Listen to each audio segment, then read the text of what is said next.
pensais que ça allait devenir plus facile au fur et à mesure des épisodes que j'enregistre. Ça l'est pas du tout. Après, c'est que le deuxième épisode, donc je devrais peut-être me détendre. Anyways, welcome back les gars, j'espère que vous avez passé une bonne journée, que vous avez passé une bonne soirée. Tout dépend de l'heure à laquelle vous écoutez ce podcast.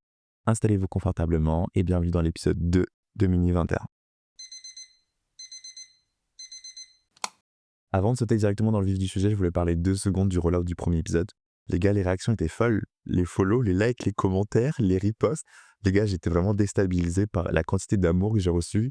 D'autant plus que le podcast, pour moi, c'est un peu un catalyseur d'émotions. Donc le fait de me dire que les gens, ils ont partagé ça, qu'ils sont kiffés et qu'ils ont pris de leur temps pour écouter ça, c'est la consécration ultime d'une personne qui fait une plateforme comme ça. Donc merci infiniment pour toutes vos réactions.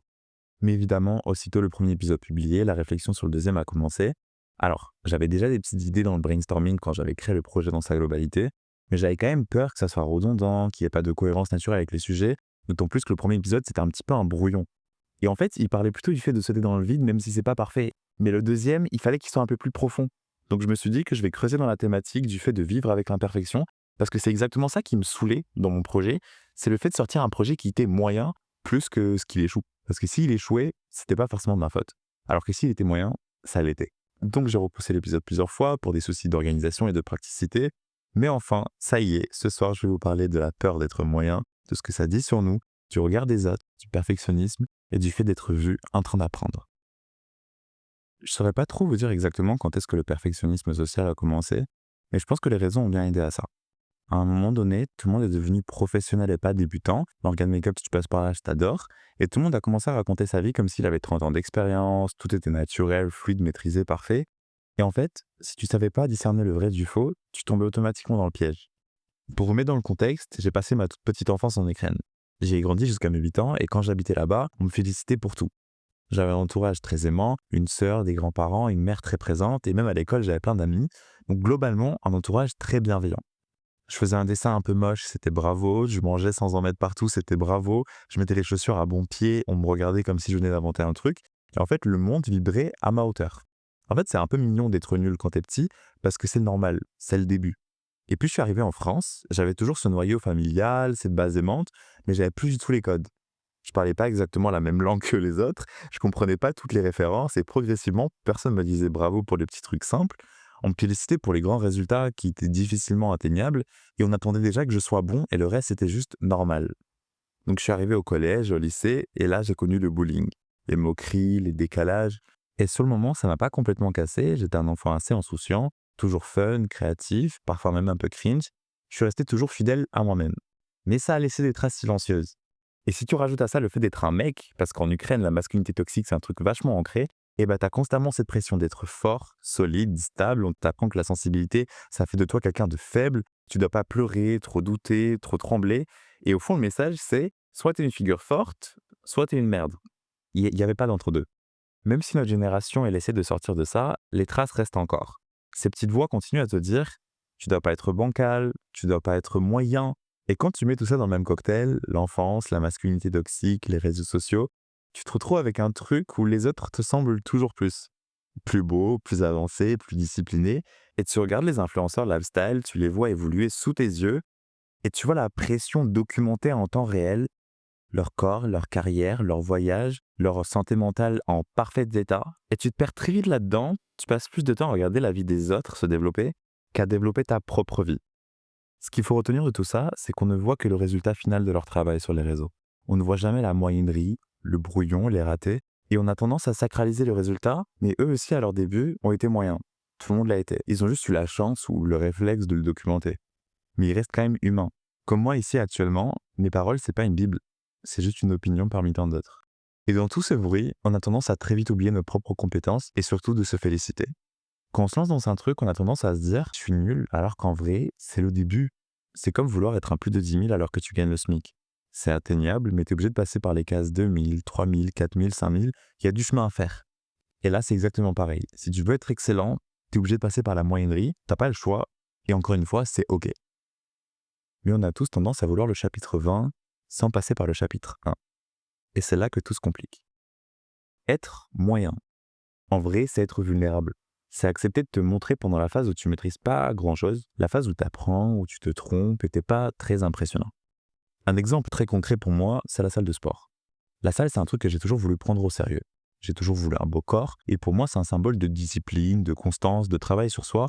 Alors évidemment, ça règle pas tout psychologiquement, mais pour la discipline de vie, ça structure. Le problème, c'est que pendant très longtemps, je payais mon abonnement à la salle et j'y allais pas vraiment. Ça fait 3 ans que je paye l'abonnement et je pense qu'en 3 ans, j'ai dû y aller une vingtaine de fois, à tout casser. Une fois tous les 3 mois, tous les 6 mois et juste assez pour me dire: «Je vais m'y mettre», mais en fait non. Je me mettais une énorme pression pour être une resta même là-bas, être le mec le plus stylé de la salle, qui sait quoi faire, qui a le corps bien construit, tu connais, qui connaît les exos, tout ça, tout ça. Sauf que la salle, c'est l'endroit parfait pour ne pas être une resta.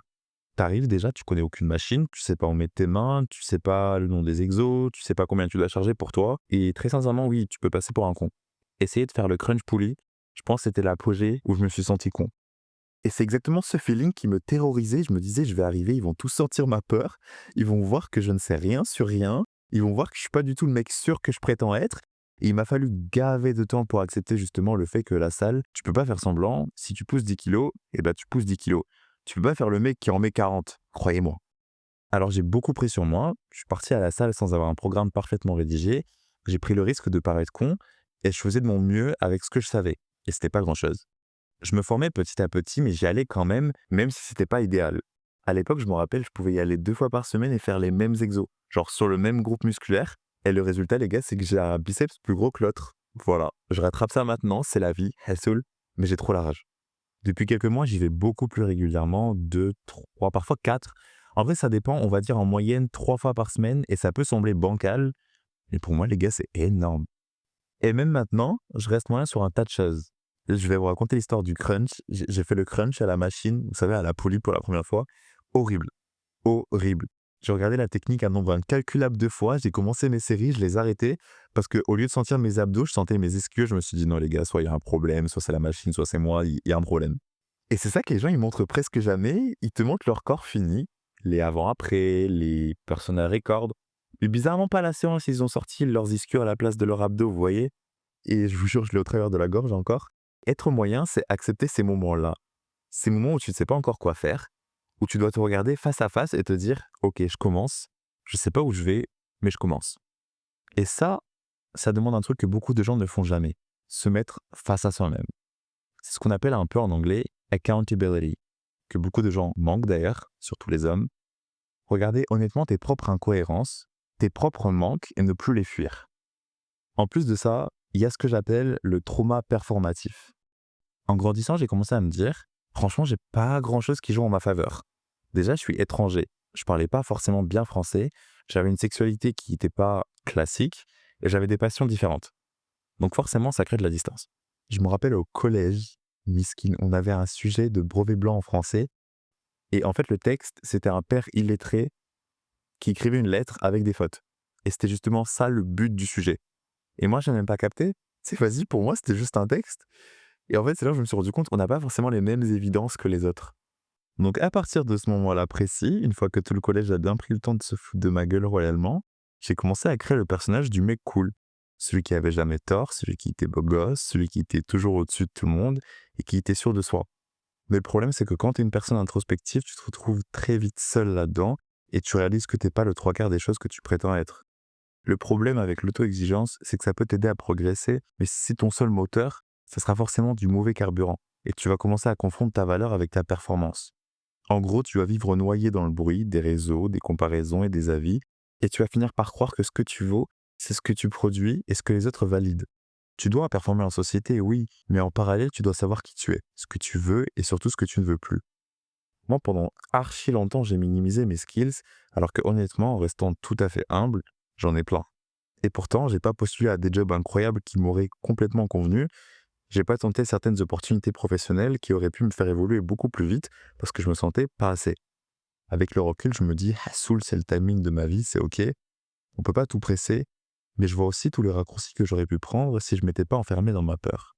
On reste dans sa zone de confort et on rate des opportunités qui auraient pu nous transformer.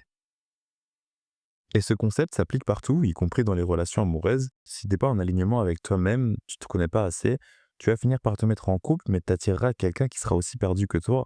Et sur le moment, ça pourra peut-être fonctionner, c'est un peu l'aveugle qui mène l'aveugle, mais au final, ça sera pas un truc solide qui va marcher sur la durée. Une relation saine et durable, en tout cas selon moi, C'est deux personnes qui se connaissent suffisamment et qui s'acceptent, qui sont capables de se montrer vulnérables sans se détester pour autant à cause de ça. Et si toi, tu te perçois comme quelqu'un de moyen ou pas assez, ou si tu te refuses de te montrer vulnérable, ça va forcément répercuter sur ta relation.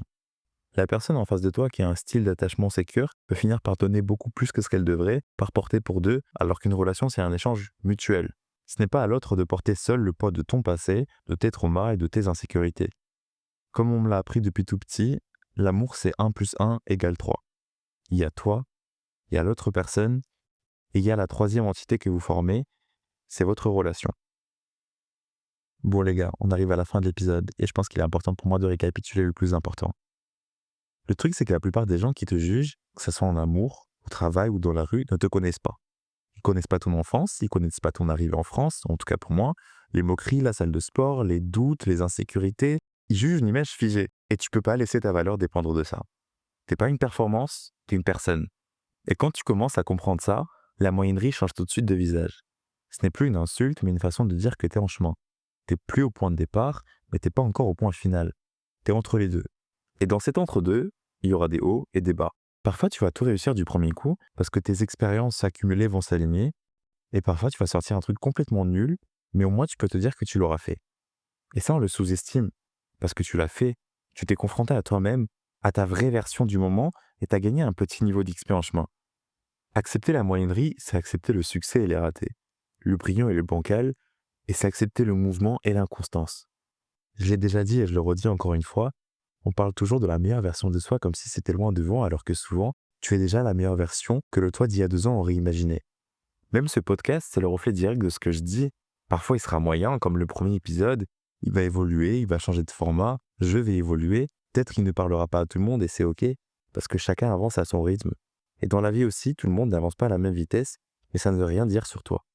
Et quand tu arrives à lâcher cette obsession d'être parfait partout, d'avoir un corps idéal, une carrière idyllique, des relations, tu réalises un truc simple. La peur d'être moyen, au fond, c'est juste la peur de la vulnérabilité. La peur de se regarder dans les yeux et de se dire « Je suis pas exceptionnel tout le temps, mais je suis en vie et je fais de mon mieux ». L'important, c'est d'exister pendant le processus et pas d'impressionner qui que ce soit. Merci d'avoir veillé avec moi, j'espère que l'épisode vous a plu. C'était pas trop long, n'hésitez pas à me donner vos retours sur les réseaux. En attendant, je vous retrouve mardi prochain. Passez une bonne nuit. Bisous!